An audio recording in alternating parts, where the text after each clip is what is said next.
बघा, आपल्या घरामध्ये आपण भांडी घासताना कुठला ना कुठला मार्केटमधला सोप, विम बार वगैरे असे कुठले ना कुठले सोप आपण वापरत असतो भांडी घासताना, बरोबर. पण आपण पाहायला गेलं तर भांडी घासल्याच्या नंतर बघा हाताला रफ वगैरे होतो, किंवा काही वेळेस साबण हा भांड्यांनाच राहतो, मग पांढरे पडतात आपले भांडे, आणि ते केमिकल जे असतं त्या साबणामध्ये ते आपल्या बॉडीमध्ये जात असतं. पण पाहायला गेलं तर आपल्याकडे जबरदस्त लेवलचं एक डिशवॉश आहे सनेज कंपनीचा. तर हा वापरला तर काय बेनिफिट होणार आहे, आपण लाईव्ह डेमोच्या माध्यमातून मी तुम्हाला समजून सांगणार आहे की मार्केटमधल्या सोपमध्ये आणि ह्या डिशवॉशमध्ये काय फरक आहे. तर डेमोच्या माध्यमातून आपण बघूया. बघा, आता मी हे 2 ग्लास घेतलेत आणि दोन्ही ग्लासामध्ये इथं पाणी टाकते, आणि या पाण्यामध्ये काय करणार आहे आपण, इथं हा एक सोप जो आहे विम बार, हा एक सोप टाकणार आहे याच्यामध्ये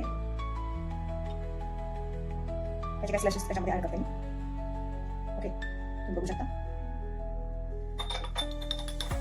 आणि याच्यामध्ये आपण काय करणार आहे, डिशवॉश ऍड.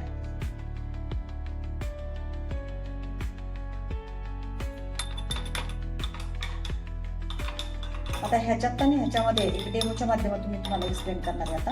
आणि ह्याच्यामध्ये आपण काय करणार आहे, हळद ऍड करणार आहे. कारण हळद असे की हळदीचा संपर्क जर केमिकलशी आला तर कलर लाल होतो.